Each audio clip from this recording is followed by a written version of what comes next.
In this episode of Carpe Diem.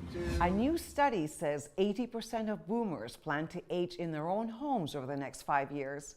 In today's episode, we discuss how we can do that safely. Carpe Diem. Seizing the day for Canadians as we age. Welcome. Most of us wish to age in our own homes. And how do we do that? Being independent and staying healthy go hand in hand. Let's get inspired by this week's Zippy Zoomer. So what weight are you at right now? Right here I'm at 40. Okay. Now I could go heavier, but I'd rather do more repetition than doing it heavier. Hey everyone, we're in Surrey right now with a 76-year-old, turning 77 soon, Alida, and she can run circles around me. She's definitely a Zippy Zoomer. We're gonna find out how she keeps this energy up.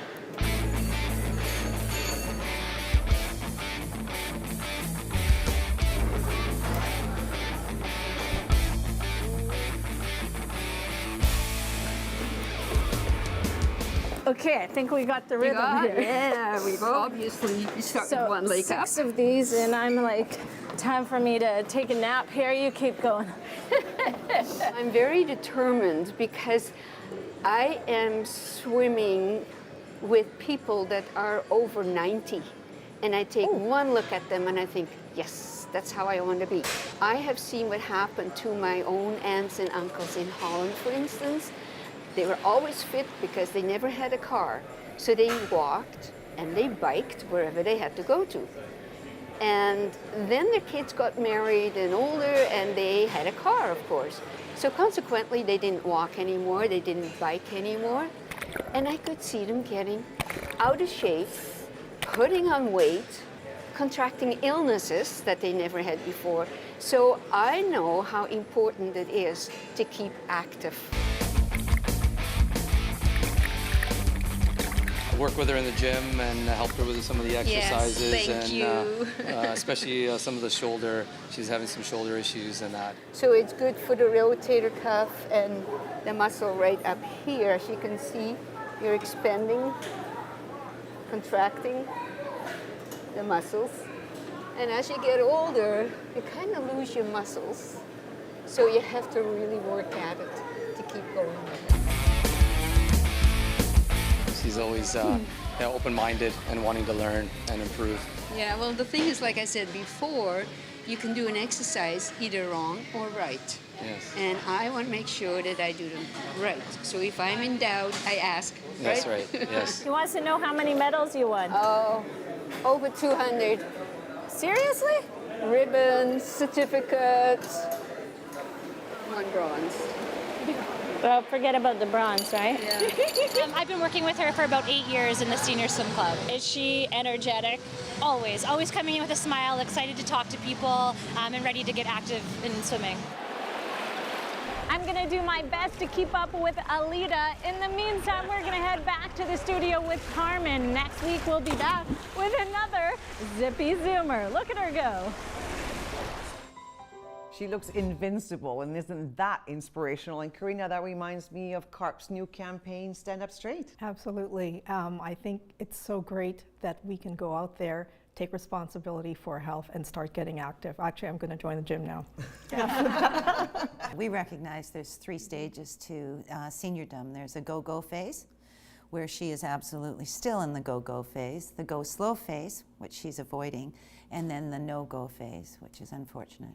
So she's definitely in the go-go phase, She's in the Alida. go-go. She's staying there. Yeah, I love that what she said was that just being young, and being able to stay active regardless of just the, the activities that they do. Aging is happening, we have to do it right.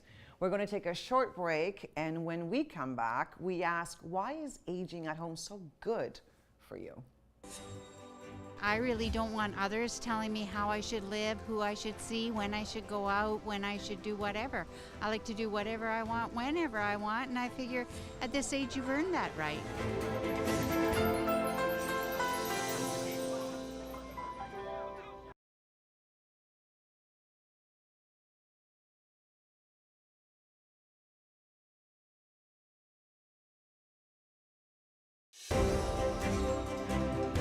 Carpe Diem. Seizing the day for Canadians as we age. In this segment, we're talking aging at home. That desire is universal. And here are a few comments from our neighbors in Seattle. I just can't imagine myself living in a retirement home. I think I would feel boxed in. I have a sense of freedom in my own home that I do not feel I would have anywhere else. I would panic. I would start looking at retirement homes. I would lose my garden. I would lose that connection with the earth and the environment, and that is very important to me. We've known each other since we were in high school, actually, active in a square dancing group. Now we're finding that that's not something that we can keep doing anymore, so we have to find other activities. All our family is spaced out throughout the state and across the country, and we don't have any immediate family here in Seattle right now. We have family that are here and grandchildren, but they're here to help in an emergency because they're full bore into grade school, junior high, high school. Aging is just so sneaky. It sneaks up on you and you don't realize that it's happening. And age does creep up on us, and that affects our living arrangements. And I want to ask you, how can we plan for this? Cindy? Research has shown that people who age at home live longer, they have a better sense of well-being and fewer health troubles. So if you look at the philosophy behind it, in your own home, you've got the same pharmacy, the same grocery store, the same neighbors, the same phone number you've had for over 40 years. When you leave that, all that changes. And I love just listening. It's just freedom. So, you know, the ability to have the freedom to do the things that they like to do, and independence. And, you know, home is familiar. You know, I always say, you know, home is where the heart is, you know, and, you know, being able to be in their home, whether it's making a meal or being able to watch their favorite show, they have a choice to do that at home. And I think that allows them to have dignity and independence. Health Canada put out a report a few years back on seniors and falling, and in that report it says that if you fall and are forced to be institutionalized or go into a facility, your chances of falling are 10.5 times greater than if you had remained at home. And that all makes sense. We asked members of a mature community in White Rock their thoughts on aging at home. I would say it'd be quite important for well-being, mental outlook on life, and the care that you can get at home, you know, if you have family too, I think, as well. Yeah, I am retired. I live in Surrey. I have a family, my little wife. I have a whole family, my kids, grandchildren, everybody here. Because it's very comfortable, right? When you stay home. If my home was in a condo with other old people, or if I was in a home where other people could look after me, I think I'd be fine with that. Do you want the freedom to make your own decisions, to be able to live your own life the way that you would like to live it? So they said they want to keep their independence with help from friends and family. And Veronica, they need guidance too. Yeah, I agree. And you know, the interesting part is that it's great to have friends and family there, but that's not always the case. So I think a lot of education around, you know, the support that potentially having a caregiver at home can do. And that doesn't mean that they lose choice or they lose independence, but it's someone to come in and at times actually be a companion to them. You know, being able to take them out to their favorite activity or being able to take them out and garden. And also puts the family in a place of, you know, just feeling that they're being cared for. And, you know, oftentimes we see that the family becomes the caregiver rather than the daughter being the daughter and having that great time with mom or dad. So being able to allow a caregiver to be there and to take care of them, you know, to give them the bath that they require the way that they like it, but the daughter can come and have a great conversation with mom afterwards. And I think also that caregiving is a big part of it, renovating your residence so you can age in it safely. So having that conversation with mom and dad about where their difficulties are lying in the home, it's often a very private thing for mom and dad to admit a weakness or an inability to bathe. Some people don't even tell their children that they've been sponge bathing for a year. So it's having that real honest conversation with them and getting to the heart of the matter and doing the things you can do to help them stay safely in their home. What about when you have to move? It is a very big decision to move, and it's not something that people take lightly, because most people, as we know, if they're asked, they say they want to stay in their home. Most seniors would like to stay in their home. But sometimes circumstances beyond our control, there could be health issues, then you have to start thinking about what your options are and where can I go. And that doesn't necessarily mean moving into a facility. It could No. be moving to a new home It that's could more be suitable. moving, absolutely. It Right. could be moving from a large house that Mhm. you have finding difficult to maintain, moving to a condo. You know, that's much easier. Still in your community, so Right. you don't necessarily Still have to your go far. independence Absolutely. and all of that. We're going to take a short break. When we come back, some simple solutions to age-proof your home.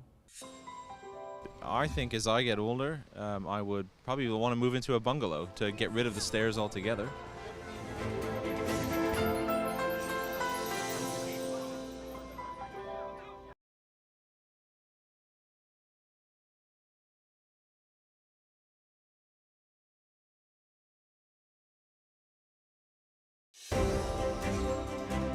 Carpe Diem. Seizing the day for Canadians as we age. Welcome back. We're discussing solutions that can make aging in place doable for all of us. Here are some of your tips. We live in a strata with everything on one level, no stairs at all. So everything is easy access. Everything is, doesn't really have to be changed too much. Easy to open doors and different things to make sure that physically I can manage the house still if I was at home. I have my bathroom. My son put in a handicap bar in my bathroom for my toilet and my tub to get in and out of my tub. And I think that makes a big difference to feel steady, so you don't have to worry about falling in the bathroom. Good tips, one for living, grab bars. What else could you do to your existing house? Well, there's a natural progression in aging where there's 4 stages to not being able to bathe anymore. And the first one is that you can get into the tub okay, but you have difficulty getting out. And the second one is that you go to get in and you can't get up and you can't get down and you have to drop and fall in. And so most people put in a chair and a shower in their tub, and that works for some time. But then all of a sudden it becomes too dangerous and too difficult to do that. And then so many seniors go to sponge bathing. And you never feel clean, you never feel healthy. It lends itself to staph infections and all that sort of awful stuff. So considering a walk-in tub or a walk-in shower is a very strong solution to maintaining your independence in your home. Yes. What is the trend? I want to show you a video, but first I want to ask, what's Sure. the trend? The trend I'm finding when seniors are looking to the future is they would love to have a bedroom on the main floor. So a bedroom and a bathroom.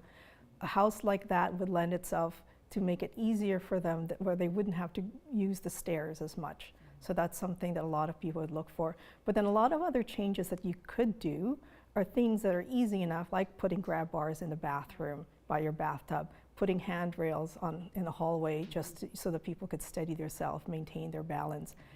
Take away the throw rugs, anything that could cause tripping, electrical cords that are in the way, even as easy as making the lights brighter, changing the dead light bulbs, because as we age, our eyesight decreases. You want to be able to see where you're going, because falls, as we know, is just the number one causes, right, for seniors to be hospitalized. Another tip would be if you're still driving, to put a rail out in your garage to your car.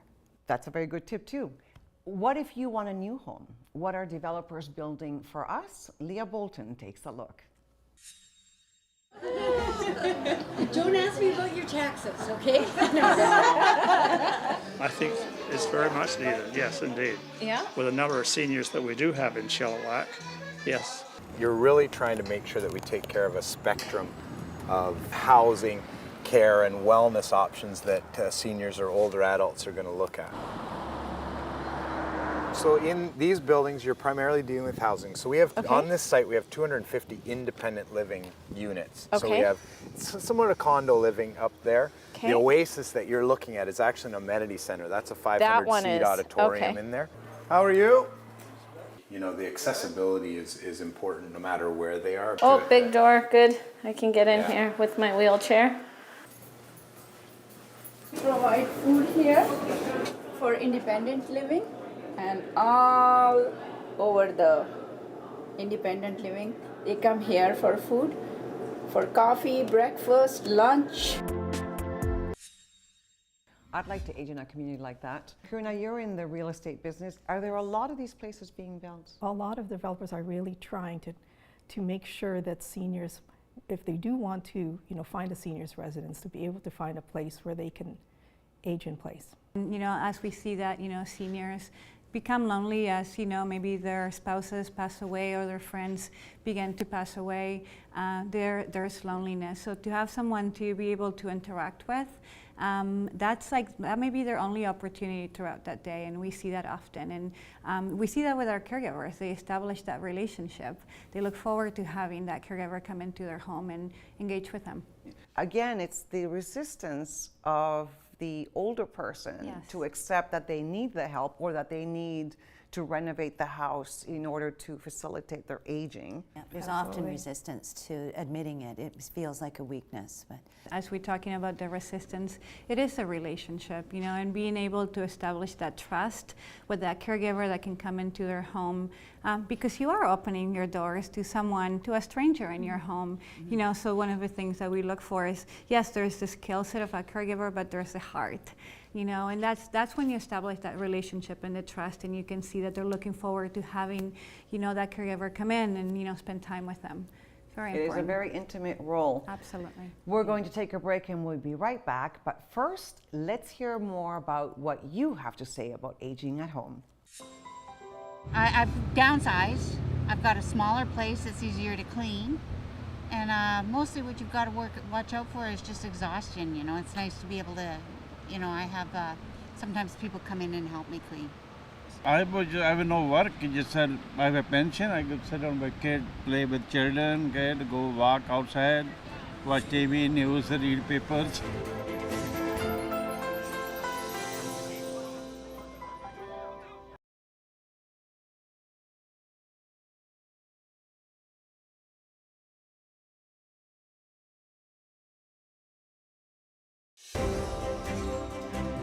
Carpe Diem. Seizing the day for Canadians as we age. It's now time to go around the table for our panel's final thoughts on aging at home. Veronica, let's start with you. Yeah, so I would say just know that you have the option to live at home for as long as possible, doing the things that we all love to do. And so just having a caregiver at home and having the conversation with the children, and it's always about choice, and it remains independent. But yes, just the option to remain at home. I'm the longest person in this industry in all of North America. And over the years, one of the things that I have seen that have often found perplexing is people who are in their 70s or 60s even, that say they've inquired about having a walk-in tub and doing the home renos, but at the end they go, I'm not quite ready. Well, when do you know you're ready? And you know you're ready when God gave us a feeling of fight, flight, or faint. And when you're getting in and out of a walk-in, out of your regular tub, and you're feeling that you're ready. And so our whole purpose is safety. And we are looking to prevent the accident before it occurs so that you can remain in your home. You can remain in that go-go phase and not go to a no-go phase in the blink of an eye. Well, I would say that if someone is sitting with their family and they're trying to decide whether or not they want to stay at home or whether they should go, I think it's really important to be able to talk to someone who will be able to look at them as a whole person, look at the big picture, look at whether or not they have the supports in place, look at where their health is right now. Do they need more health support around them? Safety and security is also important. So once they sort of have an idea of what it is that they need, then we can start talking about other options. Change is maybe hard, but sometimes it's also a good thing. Before we leave the show, I would love for you to give our audience tips on what they should look for.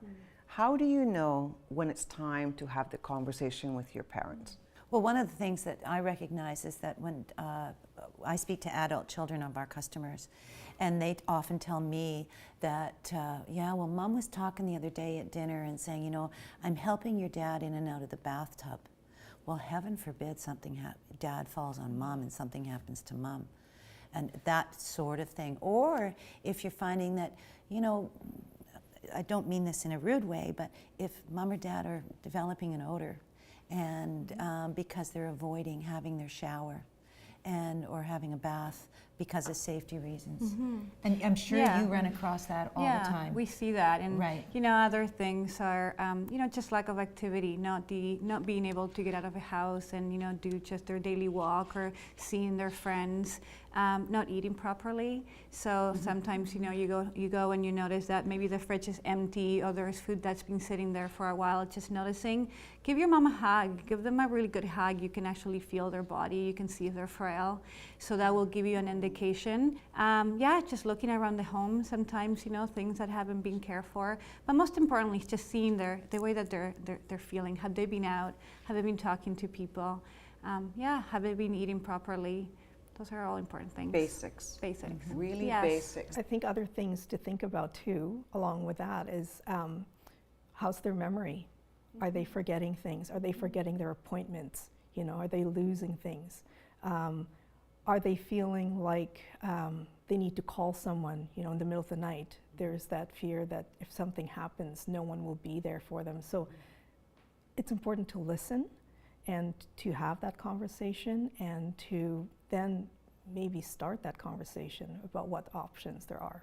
I hate to say goodbye. This has been a great show. I'm so sad that we have to end it. Veronica, thank you so much. Cindy and Karina, and that is the show. You're welcome. And remember, as our CARP president, Moses Neimer, always says, the best way to keep going is to keep going. So stay zippy and Carpe Diem. Seize your day.